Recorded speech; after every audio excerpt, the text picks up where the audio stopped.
Ku nsi teri kirumanga muntu wo kuwambibwa n'atwalibwa gy'otamanyi n'otwala emyaka nga tomulabako ate nga ne gy'ali tomanyi kiki kyaliko. Bali mu mutulugunya, bali mu kumukola ki? Alya ekyemisana n'ekyeggulo oba asula n'asiiba ne bamuwa mu wiiki emmere emirundi oba ebiri oba n'obutamuwa? Yafa mulamu? Ali ku ki? Kwegamba ebibuuzo bingi bye baweebuuza, era gwe muganda wange bw'oba nga tekikutuukangako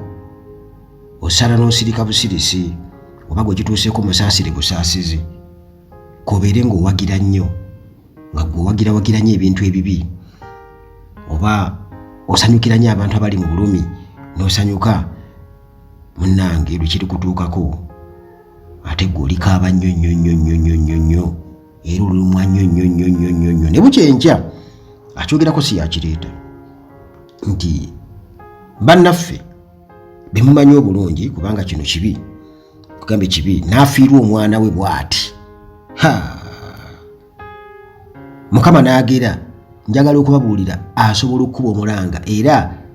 ekirungi nti okuziiko kukuba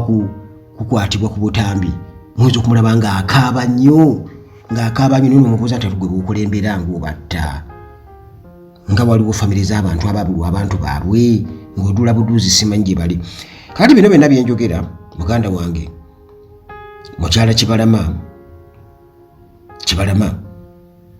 yabuzibwawo mu Nanupu, atabukidde Robinah Nabbanja amugamba munnange omwami wange ali ludda wa? Omwami wange ali ludda wa? Prime Minister Robinah Nabbanja essaawa eno waali kamwake ke kamuyiwayo kennyini, kubanga mukyala wa John Bosco Kibalama alabika kati essuubi alaba ligenda, so nga ate yasooka n'afunamu ku ssuubi. Manyi kibi nnyo omuntu okuwa essuubi ate n'amala n'alijjawo. Baawe talabikako yabuzibwawo, yawambibwa n'abuzibwawo, era ng'ensonga munnange yamubuzisaawo kubanga mu Nanupu era muwagizi wa Robert Kyagulanyi Ssentamu nga pulezidenti wa Nupu. Kakati Monica Nabukeera Kibalama era nga ono ye muka Kibalama asazeewo obutasirika oluvannyuma lwa kkooti okubeera nti yagoba omusango ogwa bbaawe, bagamba nti oyo muliba gavumenti si ye mulina, newankubadde nga munnange baleeta identification documents, bayita ebipapula oba ebifaananyi ebiraga bwe yali afaanana wamu ne references za poliisi. Bo okusinziira munaye ku buyinza bagamba nti Kibalama taliiyo, ate kukubanga yadduka mu ggwanga ali mu exile.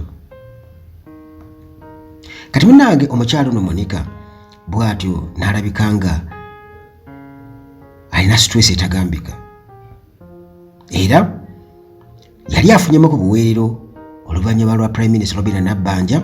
okuvayo n'akakasa nga Kibalama bw'ali mu buyumba bwabwe eyo mu basibira abantu, era yali ku TV n'ayogera n'obutambi bwe buli ng'akakasa. Kale omukyalo ono n'afunamu ku buweerero ng'agamba at least kale gyali naye munnange oluvannyuma lwa kkooti okubeera ng'ate ekamutema n'asalawo n'asitula buto kubanga akimanyi bulungi nnyo nti bbaawe yabuzibwawo ate bano balimba, era agamba nti Nabbanja yali amuwadde essuubi nti mwami we alabika gyali mulamu, nti yatandika okufuna essuubi naddamu n'afuna ku bulamu ku buweerero ng'ayogera omukyalo ono munnaye mu nnaku enzibu ennyo ng'agamba nti munnange ate bwe batandika okubeera nga batandika okubuzaabuza nti oyo tetumumanyi taliiwo yadduka mu ggwanga yagenda alimu ekizayiro munnange omukyalo ono agamba nti akoze kyonna ekisoboka yakutandika okubeera ng'anoonya bbaayo ku police station zonna zaasuubira okuba nti gyali ng'atambula police station ku police station mu ofiisisi za gavumenti zonna atuuseeyo ng'ayagala okubeera ng'afuna ansa bamugambe kali waakiri gyali naye byonna muganda wange bakomekereza bamugamba taliiyo nga yeyungiddwako abakulembeze ba NUP bwe bati munnange basigala bakyayimukidde wamu n'okuyimusa eddoboozi okubeera nga basaba babeewo ekikolebwa era nga bagamba munnange Nabbanja tuwe Kibalama Nabbanja mpa omwami wange abaana be basobole okubeera nga bamulabako balabe ku kitaabwe kyembagambye nti bannaffe omwana waabwe omu n'amala afa kwabo bemumanyi obulungi oyinza okulaba amaziga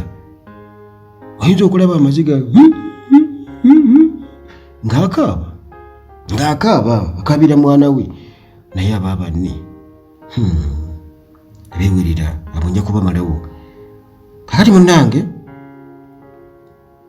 embeera eno bwetu yereetedde abantu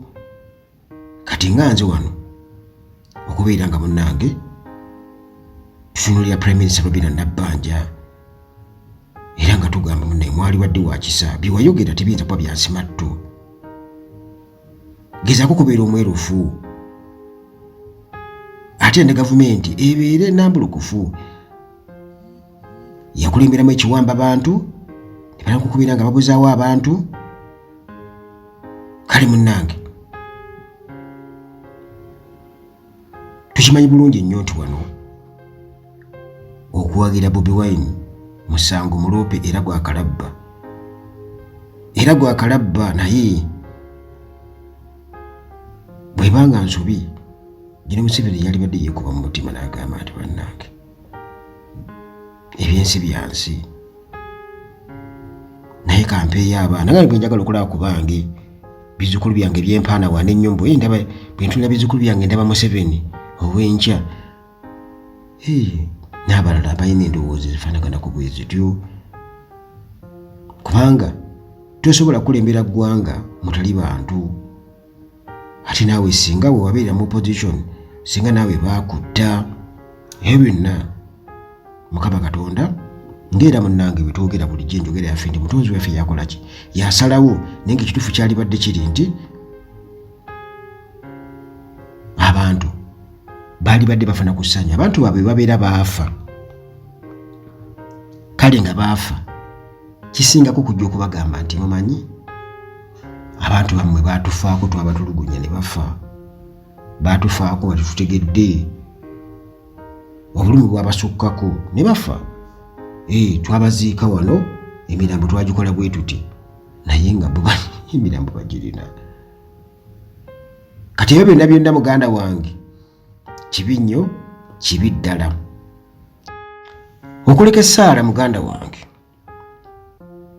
era nti buli omu gy'osindika muno naawe gy'ogenda okulaga naye bwe bate bakusse era ojja kufa leero mbadde nsoma amawulire ndaba nti genero eyakulemberamu okuwamba abatanzania okuwamba wano Idi Amin bwatu yafudde ku myaka ba 14 genero omutanzania yafudde Idi Amin kenyini yafa naye yakulemberamu okujja wano naye yafudde Obote yafa n'abalala banzi bazze bafa ne Museveni ajja kufa n'abalala bajja kufa kale bwegamba okufa kukuba kufa teri kutoloka nti twatolose okufa